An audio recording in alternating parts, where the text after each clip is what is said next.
While 40 million Guys, check this Californians suffer through unprecedented drought, one billionaire couple owns a massive share of the state's water system, seized in a series of secretive meetings 2 decades ago. That system was largely paid for by the very taxpayers whose water these billionaires hold hostage. Urban water systems are desperate for water, but in 2023, they'll receive just 5% of what they requested from the state. The Resnicks are the biggest farmers in California. As of 2007, they owned 4 San Francisco's worth of farmland. And nearly half of Americans buy at least one of their products. Their pistachios, their pomegranate juice, their mandarins, their flowers. It's all under one massive umbrella, the Wonderful Company, a privately owned company worth at least $5 billion. The majority owners, the Resnicks, are worth at least $8 billion. How were they able to take over such a large percentage of what should be a shared public resource? This is The Classroom from More Perfect Union, and today we're looking at how the Resnicks got rich. Linda is a former child actress, the daughter of Jack Harris, a successful movie distributor of the 1950s, most well known for The Blob. Starring Steve McQueen and a cast of exciting young people. At 19, she founded her own advertising agency. Stewart was born to a middle-class New Jersey family and started his first business, a janitorial service, in grad school. He eventually acquired American Protection Services, a burglar alarm and security company. Linda approached him about marketing services for the company, and they hit it off, not knowing that one day they'd work together to take over California's water. Interesting. The lovebirds became business partners. They bought Teleflora, the flower delivery company, and the Franklin Mint, purveyors of inane little tchotchkes. Linda was the marketing person, and Stewart was in charge of business. As Linda told the LA Times in 1993, "I've always said that Stewart and I together make one perfect person, like little salt and pepper shakers." In the late 80s, they found their primary industry, agriculture. They got into the pistachio business. Linda said, "We've done more for the pistachio than anyone ever since it was planted in the Garden of Eden. My husband should be canonized for all the work he's done." They started branching into other products, almonds, pomegranates, citrus, wine, and acquiring more and more land to cover it, including some very important land in Kern County, which granted them water rights in the area. As the Resnicks were building their empire, the state of California was building new water infrastructure with taxpayer money. California's natural water supply is very inconsistent. Vastly differing amounts of rainfall means the state can go from surplus to drought and back very easily. So they build water banks to store water during surpluses to have during droughts. One important storage facility is the Kern Water Bank, started in 1988. The facility was built with hundreds of millions of taxpayer dollars, which could have been a good thing. The people of California would have owned the water. But there were 2 Californians thirstier than the rest, and they wanted more water. Linda and Stewart Resnick, and they had a lot of political power. We'll get to that. In 1994, state water officials, water infrastructure contractors, and agricultural landowners with water rights arranged a secretive meeting at a resort in Monterey Bay, California. These groups, a mix of private companies and public agencies, rewrote California's water rules without any input from voters, taxpayers, or legislators. The new rules, called the Monterey Plus Agreement or the Monterey Amendments, were devastating for working Californians, and great for agriculture billionaires. The original code included urban preference, a long-standing rule that in times of drought, the state water board would give urban areas, where people live, access to water supplies before agricultural interests. Monterey axed that.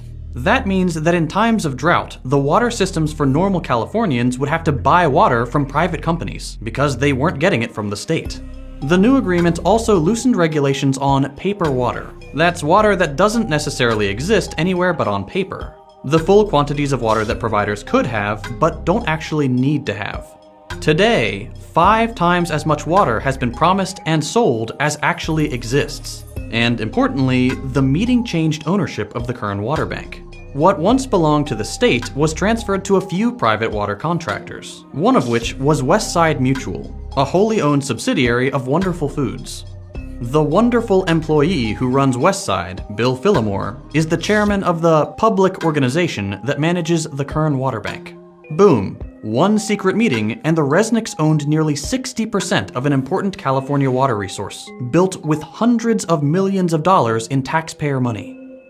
The new ownership, combined with the rules on paper and surplus water, meant that during times of drought, the Resnicks could sell Kern water back to the state water systems.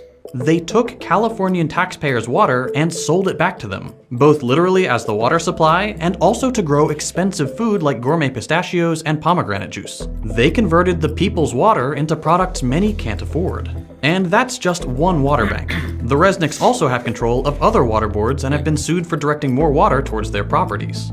So how do they get away with this Chinatown-level chicanery?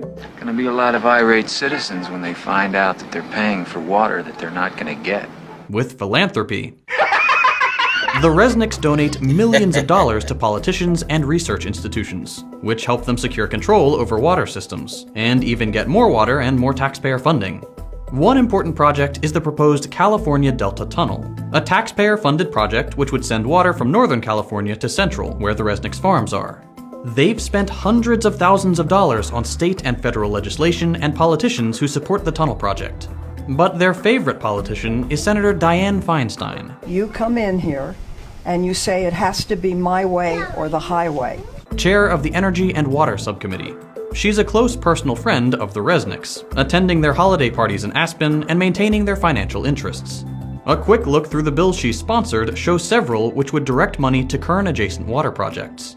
The Resnicks even ask her for things directly. When a pesky study about endangering salmon and shad fisheries threatened the Delta Tunnel, Stewart wrote a letter to Feinstein demanding a new study.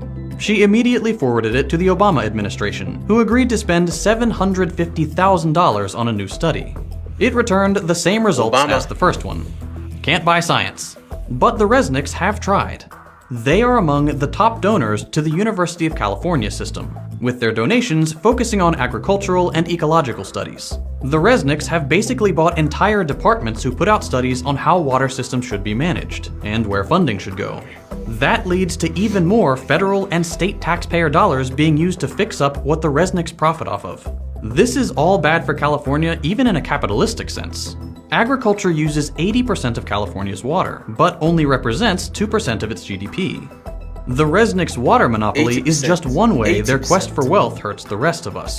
They allegedly lobby for increased tensions with Iran to keep embargoes on superior Iranian pistachios. Their giant crops lead to monocultures which kill important pollinators. They siphon taxpayer dollars into the company town charter schools they own, set up to train children to work for their farms. And of course, like any company of this size, they exploit their workers. We need to treat water for what it is: a necessary public resource, a human right, and something that shouldn't be owned by anyone, and work towards legislative change that stops people like the Resnicks from stealing it.